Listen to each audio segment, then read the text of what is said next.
Welcome back. I just want to say first of all, thank you so much for all the support on that first big video. Like, I am really blown away and appreciative and just so grateful for all the support and meaningful messages and comments. Like, it really was quite a big thing for me to start talking about any of that stuff. So yeah, it's really special to see the response that I've had. It really helped me just start talking like that, because already now I've got a lot more ideas flowing, because before it was just like, oh, I want to talk and about all this stuff, but where do I start? So it was a good place, I think, and just a good scratching the surface of everything that I want to talk about. So one of the avenues that I want to go down is talking about how to turn addiction into superpower.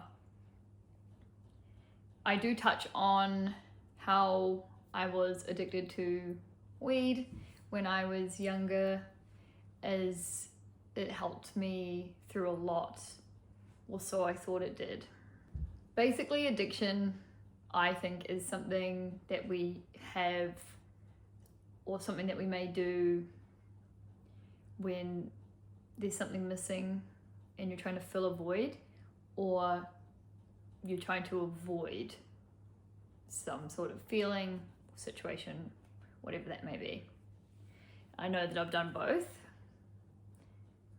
And for me, when I was younger, because I had so much going on in my mind and no outlets, no kind of emotional support, I didn't even know how to deal with any of this stuff. So weed helped me feel calm, feel some sort of relaxation, as I lived in a very tense, scared, dysregulated body. So as I was using, I was really just avoiding all of these things that were making me feel that way in the first place. But it was the only way that I knew how. It was my only reprieve. So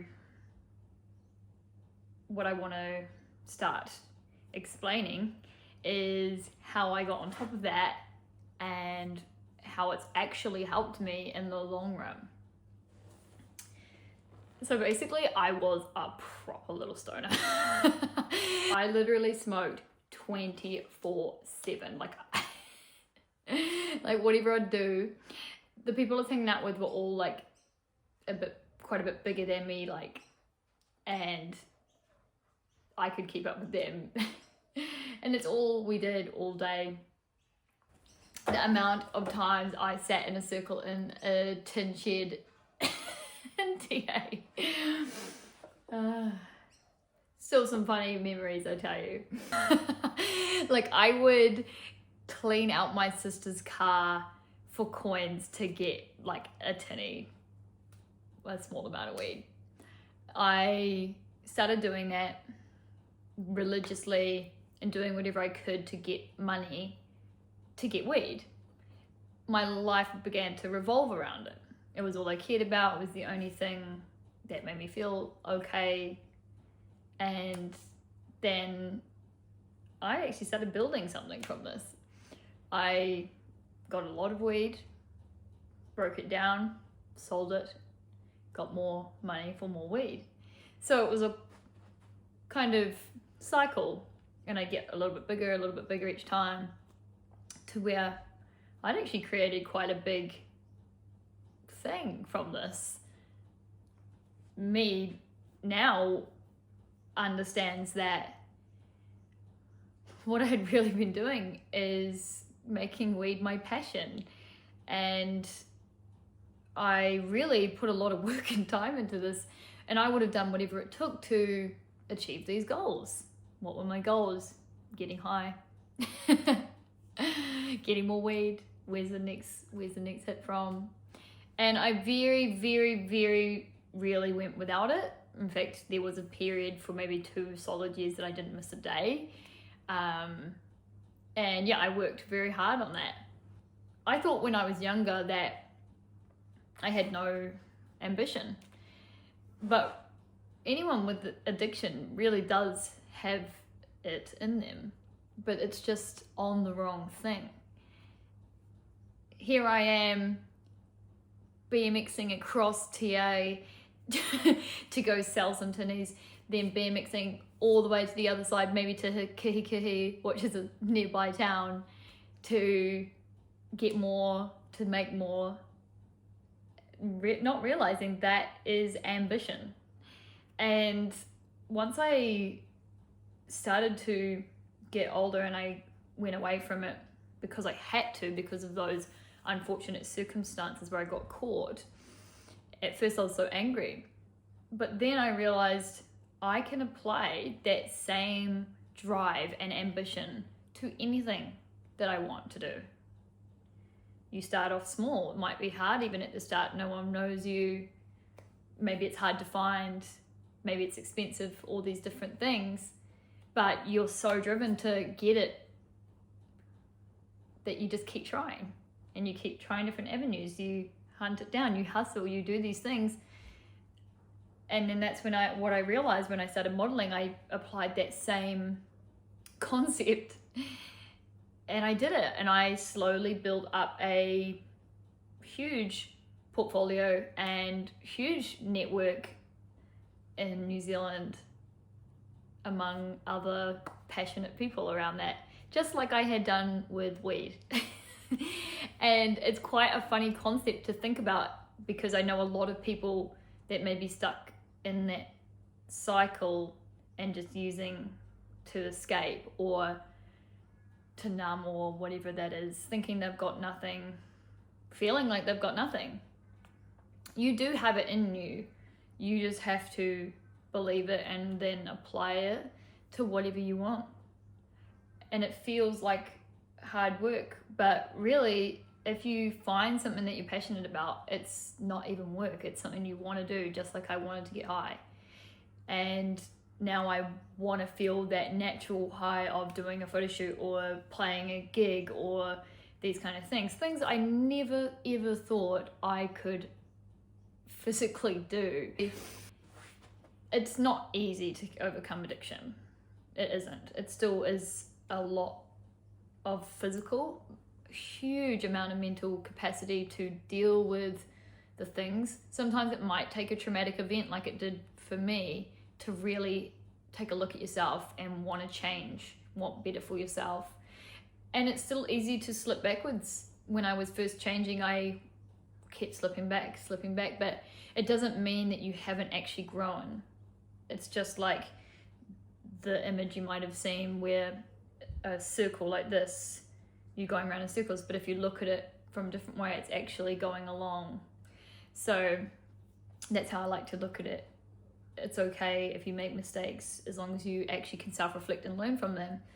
And I think that is with addiction, it's just wanting to actually have better for yourself and learn from all those things and mistakes and actually start facing some of the stuff and turning that addiction into a superpower. That same drive you have to get this thing, you can apply to something that really actually benefits your life and gives you that feeling that you're looking for.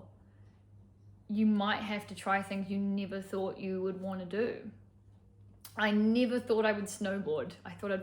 I really thought I'd fucking hate it. I was like, nah, fuck that shit. And actually the first day I did it, I didn't like it, but I tried again and I fell in love. Same with kickboxing. Absolutely never thought I could do that. Now I've been doing it for 5 years almost and I love it. I don't know who I'd be without it. DJing. Never thought I could get on stage. I used to not be able to talk in front of people from stage fright. And it was very daunting at first, but that's how you got to try things and get out of that comfort zone to find what actually works for you. And even modeling, same thing. Never in a million years did I think I would do something like that, coming from the ugly duckling background that I had. But I gave it a go to see, just try it. Just so many people say they don't have a passion, it's because they haven't tried anything, or they go, nah, I won't like that. When you actually don't know. There is a lot more to unpack about addiction, of course, but this is just my experience with it. Something that had me by chokehold for years. I never really understood that until I got out of it, which, yeah, it did take an event to kind of help me see. But once you start realizing that you do have it in you, everyone does. It's just that we haven't been harbored right, or shown the way, or loved the right way to harness that energy that's within you. But everyone has it in them. And once you discover it, you can use that drive to do whatever you want to do. And that's what I really want to do, is help people discover that part of them, something that I never thought I could have or do. I do that now. And yeah, again, there's so much more deeper into addiction and reasons and all these things, but on a surface level, we're using it to either numb and avoid, or fill a void. So if you can either start facing that, self-reflect, or want to finally change and fill that void with something special and meaningful that actually gives you a purpose, that's actually fulfilling. And I just want to reiterate, of course, there's like much harder addictions to overcome as well. But if you want to get out, this is a great way of looking at it and might help you on that path out of it. I hope this video was insightful in that kind of way.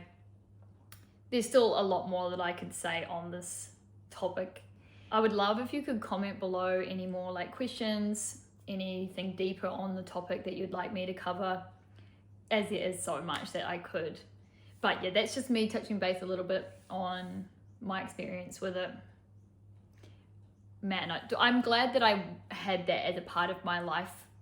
Like, it taught me a lot and it showed me a different side of life.